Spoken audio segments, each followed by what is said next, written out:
Victoria Field here on the Metabolic Health Summit Facebook page and a co-host of MHS 2019. And I'm excited today because we've got a really great guest who I've come to know over the last 3 years by the name of LJ Amaral. And she is a board certified oncology dietitian at Cedars-Sinai and is doing some pretty incredible work with the ketogenic diet. And we're going to invite her in because she's watching. All right. Let's go.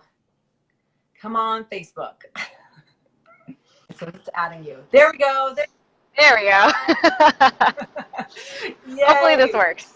Yes, I can actually hear you. You're not choppy or anything, so that's great. Good. You can hear me. Cool.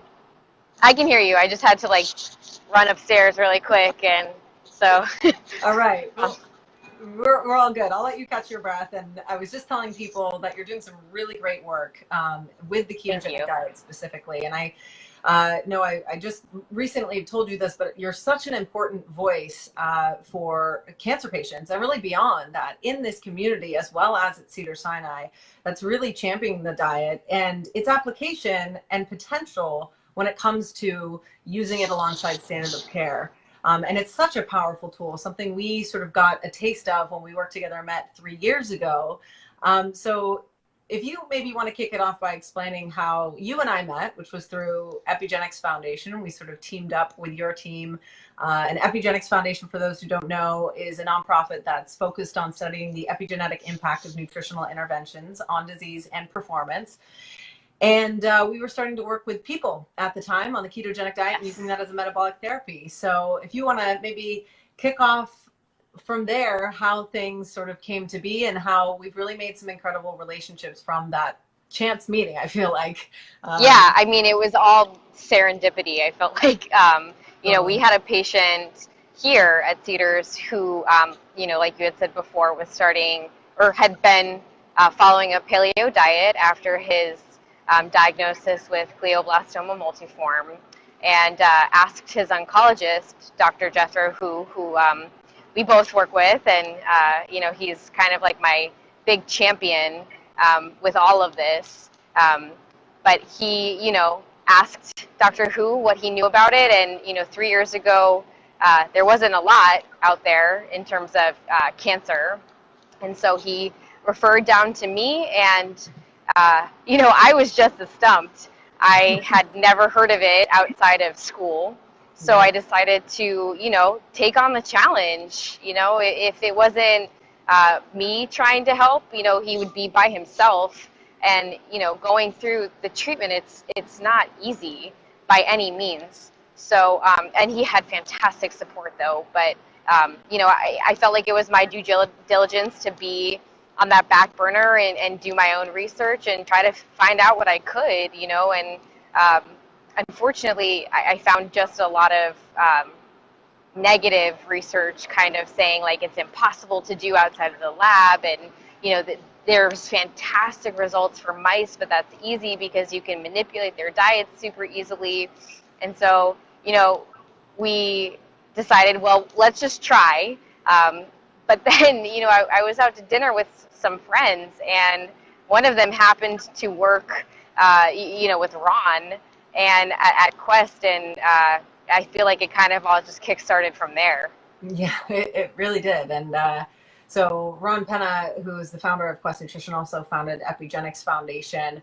And when that person from R&D happened to meet LJ, and she started talking about the ketogenic diet, one thing led to another, and it was like, wait a minute, we were in the thick of pilot studies involving the ketogenic diet with people. This is work that had spawned from, or was inspired by, I should say, the work we did at Keto Pet, which was with canines at first. So we were validating the diet in canines, got such great results. We said, how do we start working with people? So then I remember that very day we hopped on the phone with a dietitian from Cedars-Sinai. We were very interested because typically you find the ketogenic diet when you're talking about sort of dietitians in the space, it's in the realm of epilepsy because it is sort of piece of the standard of care equation when it comes to that, where drugs fail.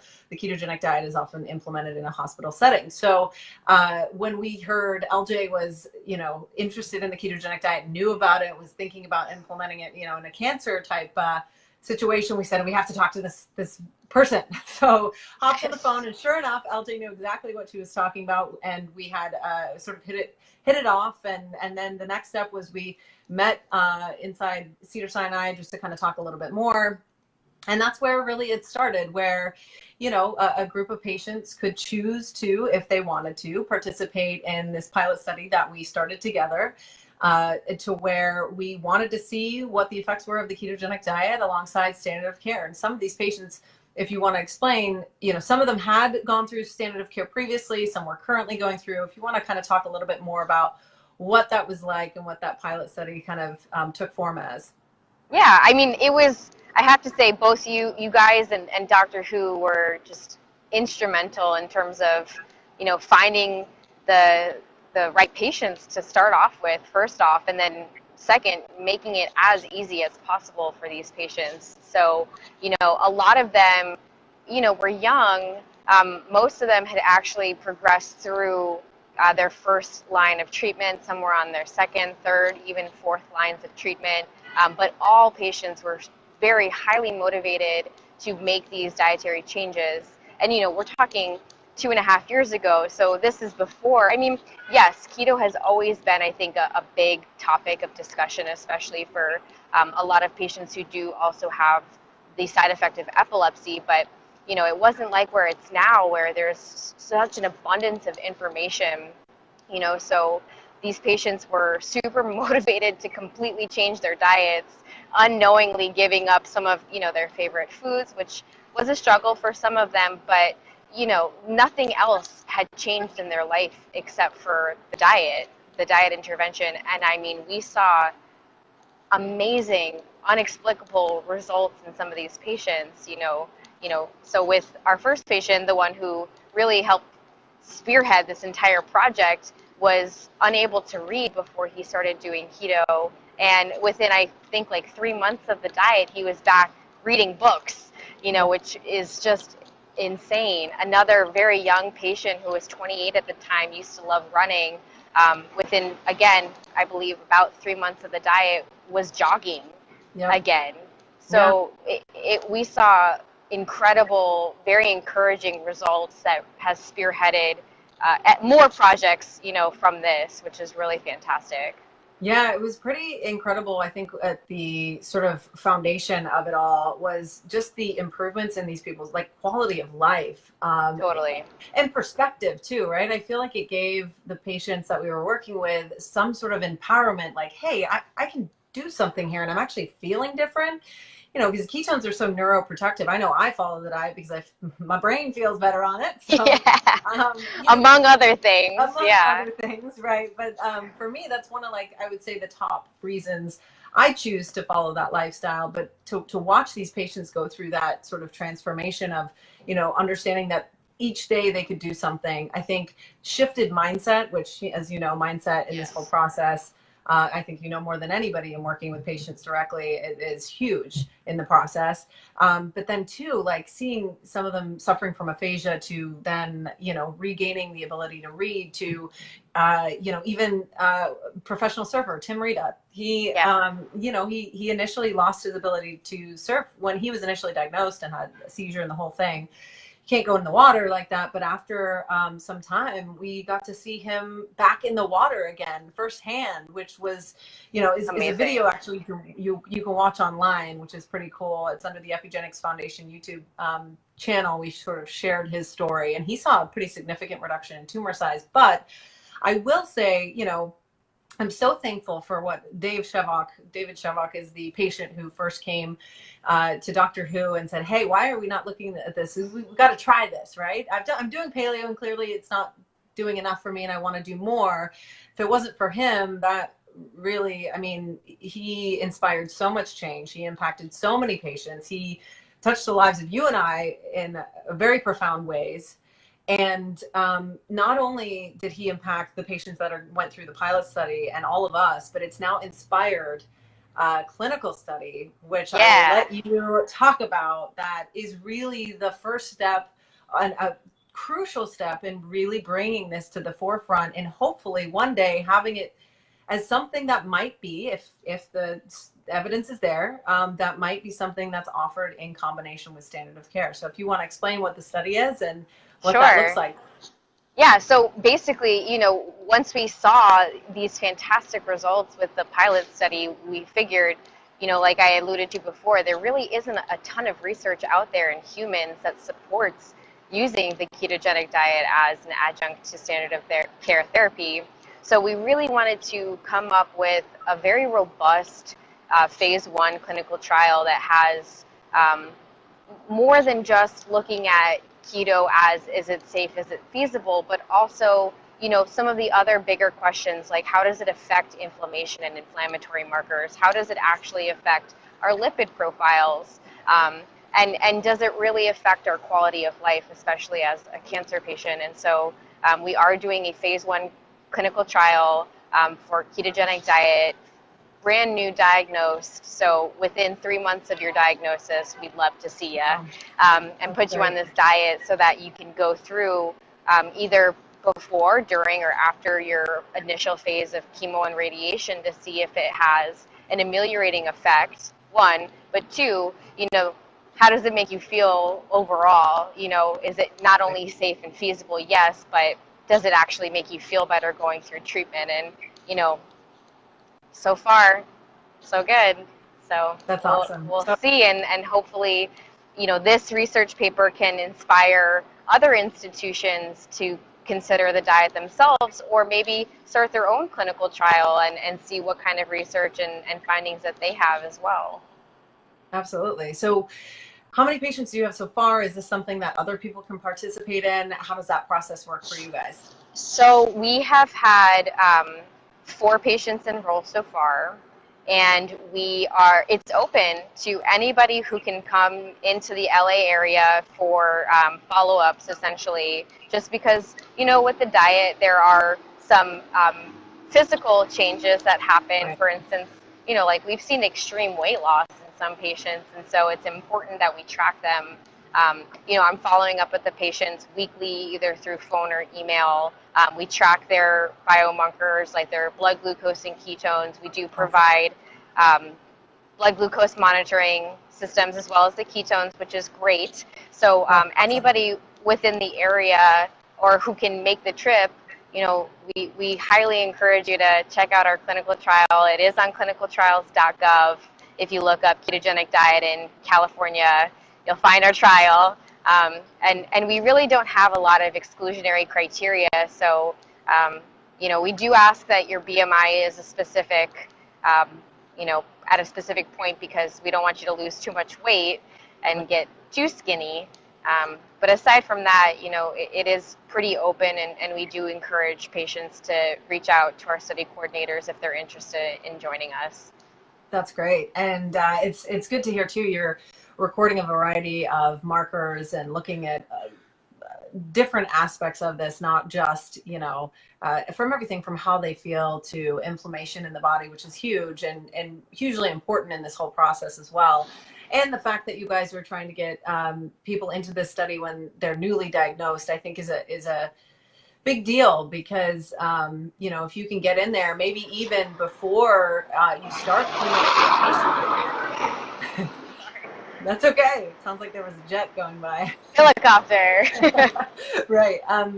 But if you can get people, there's some evidence showing that the ketogenic diet may help improve the efficacy of some of these, standard of care treatments. So it's like, gosh. Exactly. Can you imagine if you go, I'm really looking forward to the results of that. And I know that you're going to be at Metabolic Health Summit. Yes. With a poster there that we're really excited about as well. So you guys will have to be out there. Dr. Who will be with us too, talking a little bit more and hosting a special interest forum. But what has it been like for you as a dietitian, and where you were maybe before using the ketogenic diet to what you know now? What are your thoughts on sort of its future when specifically working with glioblastoma or brain tumor patients?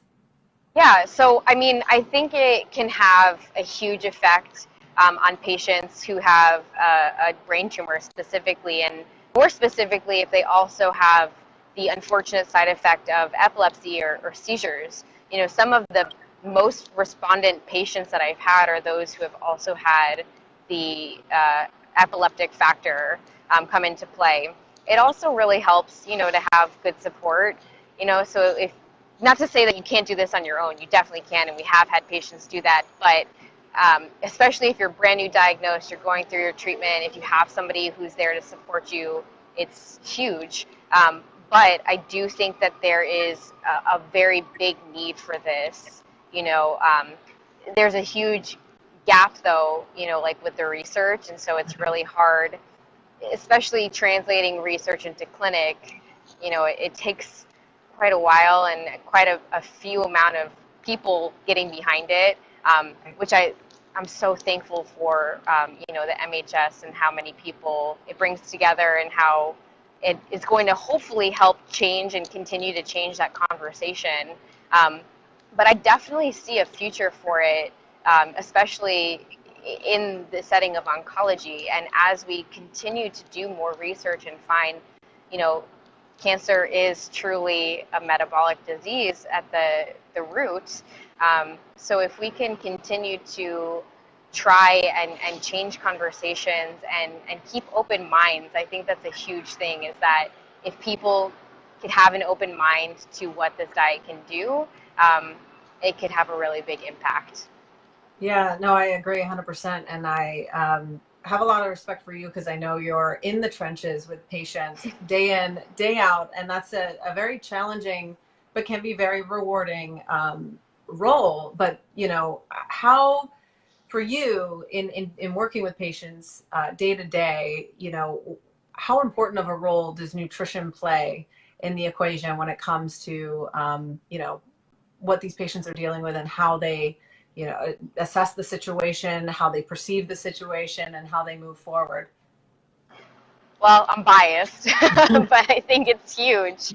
You know, nutrition can play such a huge role in how you feel on a day-to-day basis, from how you physically feel. You know, if you're putting in garbage, you might feel like garbage kind of thing on top of everything else. But like you had said before, you know, being able to feel like you're actually making a difference in the trajectory of your disease is huge. You know, that in and of itself has amazing downstream effects physiologically, you know, that can't be done otherwise. So if you feel like you're making a difference just by what you're putting in your body, what you're putting in your mouth, that control and hopefully decreasing some of your stress and anxiety is huge. You know, so I think that luckily Cedars does play such a huge role in nutrition, especially in cancer, and I'm super thankful for that. And my hope is that, you know, patients also feel the same, because you can really make a difference in your disease trajectory and how you feel on a day-to-day basis just by making good choices for yourself.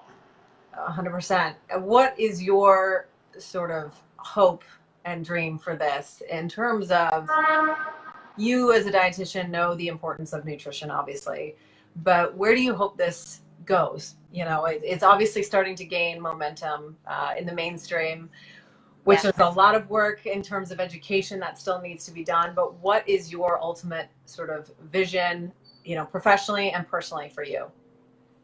Well, my hope is to continue with the research, you know, and with good quality research, and not just, you know, here's the keto diet, this is what we've done, you know, like how is it really changing these people's lives? What is the changes with the MRIs? What are their ketones like? You know, having good quality studies to support this, because I think that's the gap right now for people who are skeptical, which of course, you know, everyone's a little bit skeptical at first. I myself was skeptical at first, but really trying to fill that gap, and that's really my goal, is to come out with more high quality research supporting, you know, in the very least, reducing, you know, your total sugar intake and refined carbohydrates and that sort of thing, and replacing it with more nutritious foods that can help benefit you in a multitude of ways. I guess it's both personal and professional. Yeah. You know, just to really, I'm on a very, I'm on the research train, I guess, that I really want to try to help both patients and providers in that way. Right. It's so important.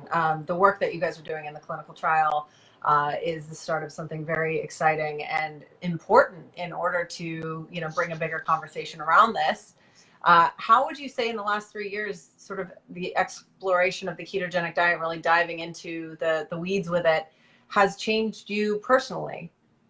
Yeah, so it has changed my life completely because, again, this is biased and it's my personal opinion, but I started doing, low carb myself, cycling between low carb and ketogenic, like a classic 3-to-1 ketogenic diet. And that's because I have arthritis of my back, and it has made a huge difference in how I feel, not only with my back, but like you were saying before, cognitively, it's insane how much more clear-headed you feel and less fatigue on a daily basis, So,